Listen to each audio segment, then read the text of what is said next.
कभी सोचा है इस दुनिया में कितनी ऐसी जगहें हैं जहां वक्त रुक सा गया है, जिसे हम भूल चुके हैं या शायद भूलना चाहते हैं।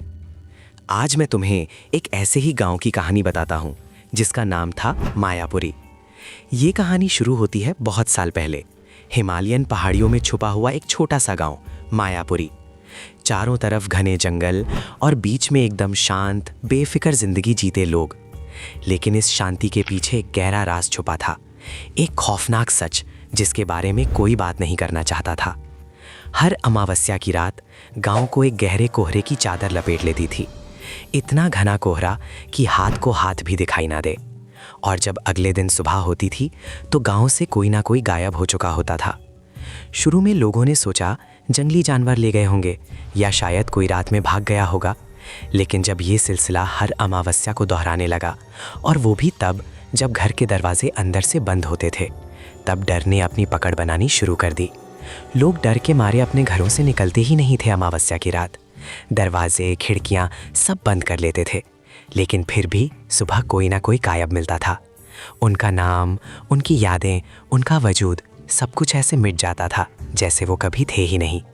मैंने खुद अपनी आंखों से देखा है मायापुरी का डर। बचपन में मैं एक बार अपने दादाजी के साथ वहाँ गया था। एक अमावस्या की रात थी जब हम गांव में थे। मेरी दादाजी ने मुझे एक बात बताई थी, बेटा, इस गांव में कोहरा सिर्फ मौसम नहीं लाता, ये कोहरा अपने साथ कुछ और भी लाता है। उनकी आवाज़ में एक ऐसी ठंडक थी जो आज भी मेरे कानों में गूंजती है।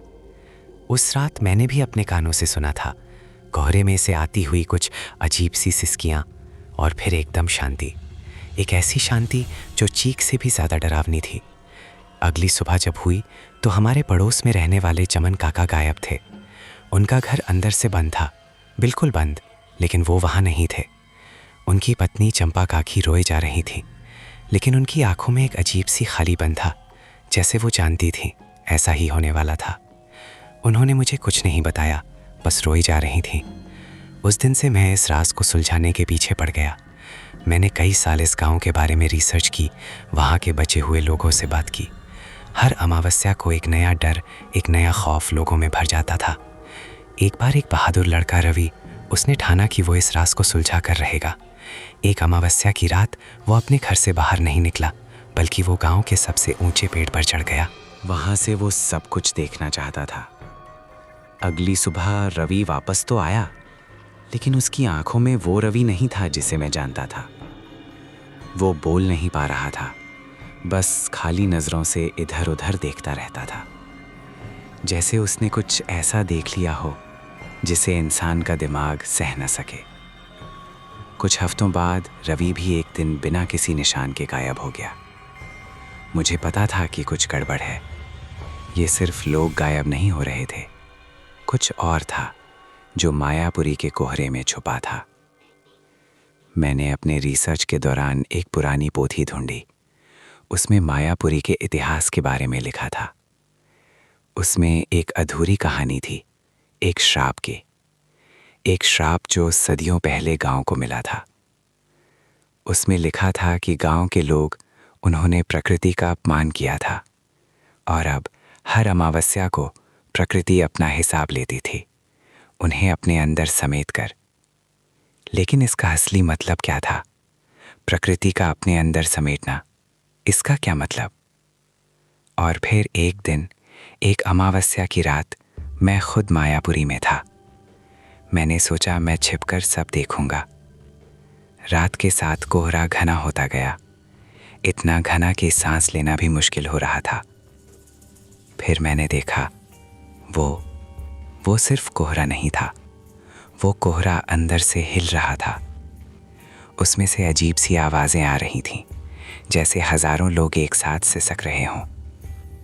और फिर मैंने अपने सामने एक परछाई देखी, एक अजीब सी परछाई जो इंसानी नहीं थी, वो कोहरे से बनी थी और वो मेरे करीब आ रही थी।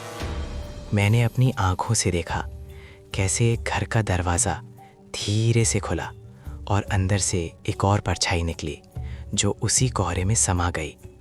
वो इंसान नहीं थे, वो तो सिर्फ उस कोहरे का हिस्सा बन रहे थे। और उस पल उस कोहरे से एक आवाज़ मेरे कानों में पड़ी, एक ऐसी आवाज़ जो हज़ारों लोगों की थी, एक साथ बोलती हुई, हम सब यहीं हैं, हम कभी गए ही नहीं। और फिर मुझे अपनी यादें ब्लर होती हुई महसूस हुई। मेरा सिर घूमने लगा, जैसे कोई मेरी कॉन्शियसनेस को छीन रहा हो। वो कोहरा, वो मेरे अंदर घुस रहा था। और तब मुझे समझ आया, मायापुरी के लोग गायब नहीं होते। वो लोग, वो उस कोहरे का हिस्सा बन जाते हैं। वो कोहरा, वो एक जीवित एंटिटी है जो गांव को खा रहा है, एक एक रूह को अपने अंदर समेटकर। वो लोग जिनके बारे में मैं सोच रहा था कि वो गायब हो गए हैं, वो सब उस कोहरे का कलेक्टिव कॉन्शियसनेस है।